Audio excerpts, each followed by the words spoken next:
Hi everybody, Scott Kelby here and welcome to our brand new show, the very first episode of Photography Tips and Tricks. Now this is a brand new weekly show where each week we're going to be bringing you some tips, some techniques, and some things to help you take the best photos you've ever taken.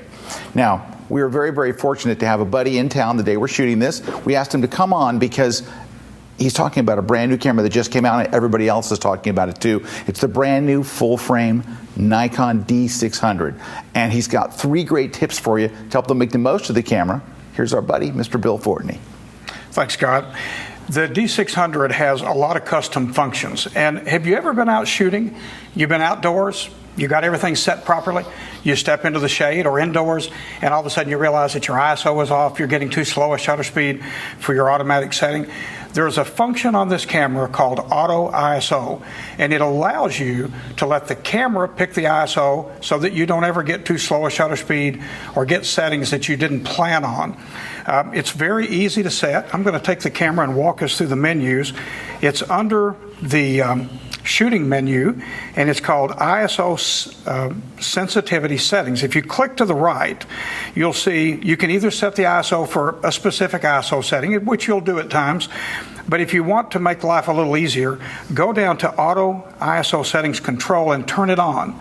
Then you can pick the maximum ISO and the minimum shutter speed. Now, why would those two things be important? Maximum ISO, you may not want to go all the way to 128,000 or 6,400, but you may say, you know, for almost any shooting, I'd be happy with 32. So you can set that. And then the shutter speed will have to do with how steady you can hold the camera. Obviously, the slower the shutter speed, the more chance that you're going to shake the camera. Everyone knows, you know, what their limit is on that. I've set mine at a 60th. Most of the time, I can get good, sharp results there. Once you've done that, you clear out of the menu, and you've set your camera to automatically pick the ISO for you. And it really does make life a lot easier. You can always go back and change the ISO to a specific ISO for certain things, but for most of what you do, that's going to be a valuable setting. The next one I'd like to tell you about is actually in the custom settings menu, the little pencil. You click to the right, let's go down to controls, which is F. And the first thing we want to do is go to F1, which is, to F2, which is assigning the function button. There's a button on the lower front end of the camera, and it's called the function button. And you can set it up to do any of a number of things. But because I like to shoot in DX crop mode sometimes, to crop in on the subject, I set my function button to give me choose image area. And all you have to do is hit the OK button. And now when you push in the function button on the front of the camera and do either one of the custom command dials, the front or the rear custom command dial, it will crop down to either DX cropping or full frame. And you can see the lines appear, and it's just a cool way to decide what framing you want to use. Assuming you don't have a lens on that's not long enough, it helps you go in and crop. And with this camera, with so many megapixels, cropping in the frame is not that difficult. The last one I'd like to share with you is F5, and that's customized command dials. There's a number of options, but I want you to go down to the very bottom to menus and playback. Click to the right, and you have a choice of on, image review excluded, and off. I just set it to the on only, the very top choice. Now, what have you just done? Let's say that you're looking at photographs on your camera, and you want to cycle through the photographs and see all the different images. You can now use your command dial on the back of the camera to cycle through the photographs.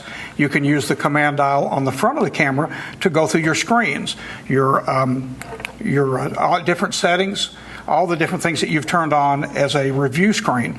And it's just faster than having to go into the menus and pick those things and choose them. If you set your camera for those 3 special functions, you'll find after you've been shooting for a while that you're more fluid with the camera, you work quicker, and you can see what you're getting a lot faster, and the auto ISO will really make it easier for you not to have to keep changing your settings. Hope you enjoy it. Hope you enjoy the camera. Thanks, Scott. Well, thank you, Bill. If you have ever read my blog, you have probably read some of Bill's work, seen some of his images, but if you haven't, go check out BillFortney.com. He is a legend in landscape photography. Make sure you check him out. His stuff is just amazing. Hey, we're going to take a short break. When we come back, my co-host, R.C. Concepcion, will be joining us for a tip, and then I've got a tip for you on using remotes to fire your camera. Stick around. We'll be right back right here on Photography T&T. Don't go away.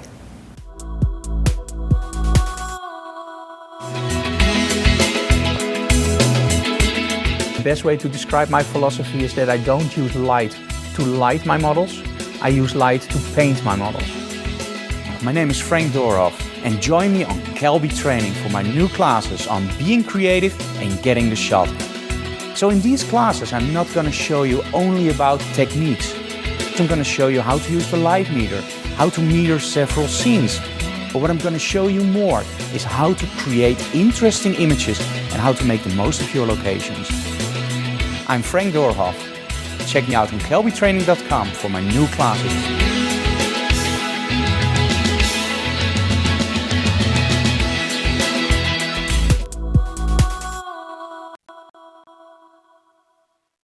Welcome back to Photo T&T. My name is RC, and I've got a quick tip for you on how to set your camera up when you're using bracketing. Now let's stop. What's bracketing? When you set your camera up to bracket, what you're doing is you're telling your camera, listen, I want you to take an exposed image, then I want you to take a series of other images, almost kind of like to hedge your bet. A lot of people use it now for HDR, where they're doing like an underexposed shot, a regularly exposed shot, and an overexposed shot. So you program all of that stuff up in the camera. It's actually very easy to do. But here's the problem.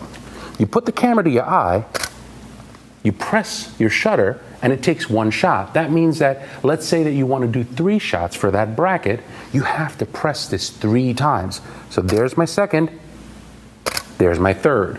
How do you get around that? Well, I'm using a Canon 7D here. At the top of this, there's a button called AF and Drive. I'm going to press that down, and I'm going to set myself up to continuous high. On Nikon cameras, there's a button on the left-hand side, and it will let you switch. You press and hold it down, and you turn, and you'll get to your continuous high mode.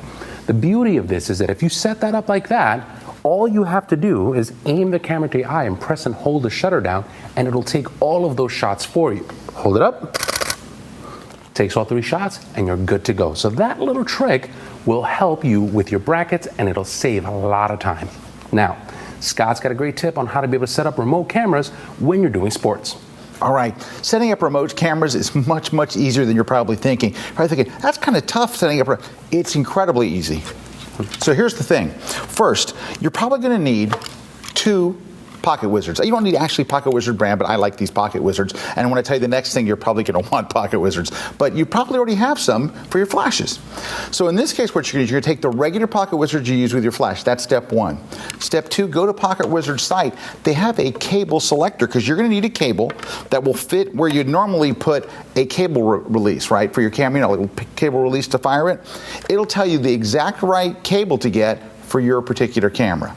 So then, once you've got 2 Pocket Wizards, and you've gone to their site, you got the right cable for your camera, the rest is incredibly easy. I'm going to show you how to set it up, and then we'll talk about some situations where you'd want to use a remote camera. So for example, let's go ahead and take one of the Pocket Wizards and just attach it to the camera right here.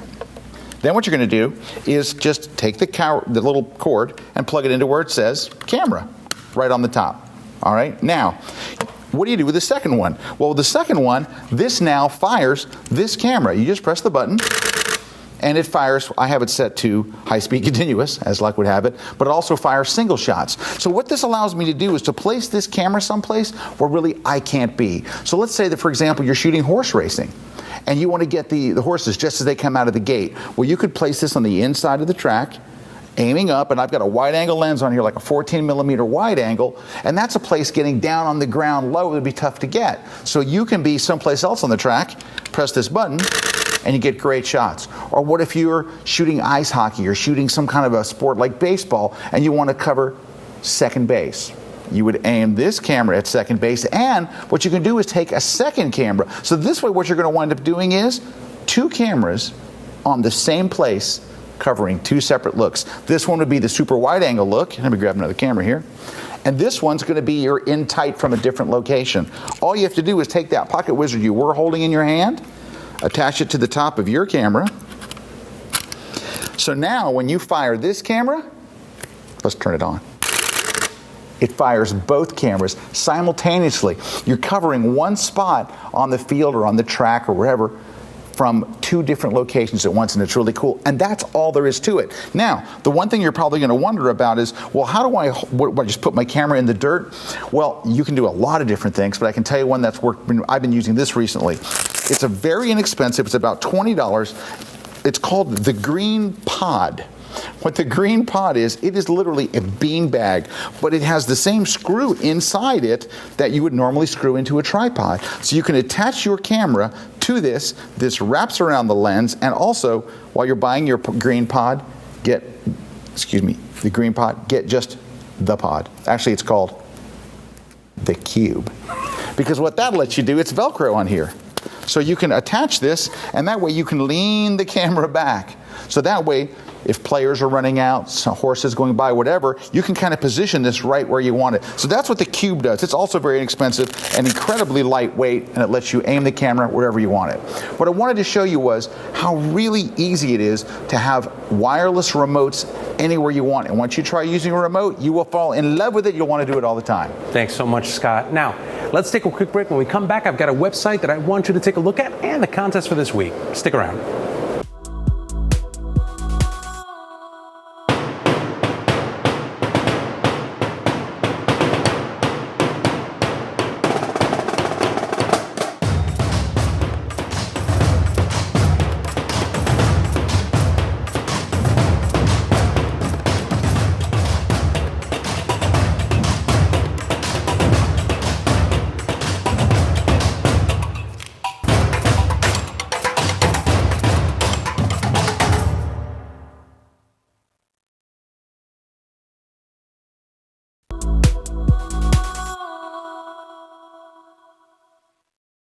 Welcome back to Photography Tips and Tricks. It's contest time. We're going to give away a couple of different things. Scott, what are we giving away? All right, from our friends at B&H Photo have given us a very cool giveaway. One person gets both of this. This is an umbrella mount bracket. So this sits on top of a light stand that allows you to mount your flash on top, and then a shoot-through umbrella. We've got a reversible shoot-through umbrella, 32 inches, both from Impact, from our friends at B&H Photo. All you have to do is go to our website, go to kelbytv.com/contest, and you can enter there to win. Now, we want to close the show with giving you a little bit of inspiration. There's two websites that I think that you're going to absolutely love.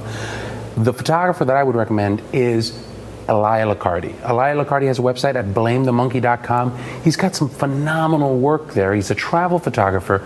He does a lot of education. He does a lot of different styles of shooting, but he gets to some amazing places. So if you want to see some really, really good stuff, Elia Liccardi's where it's at. It's over at blamethemonkey.com. He does. He's got some absolutely beautiful work. Tremendous. Also, besides that, I'm going to go to the other side of the dial. Go see Tim Mantuani. His website is mantuani.com, and he is just a phenomenal photographer. You've seen his work on the cover of like Madden, NFL, and EA Sports, NCAA football and stuff. And he's just, I always say, he's the photographer I want to be when I grow up. Hey, everybody, thank you so much for watching our first episode of Photo T&T. We hope you'll check us out every week. I'm Scott Kelby. I'm RC, and we'll see you guys next week. Take care, everybody.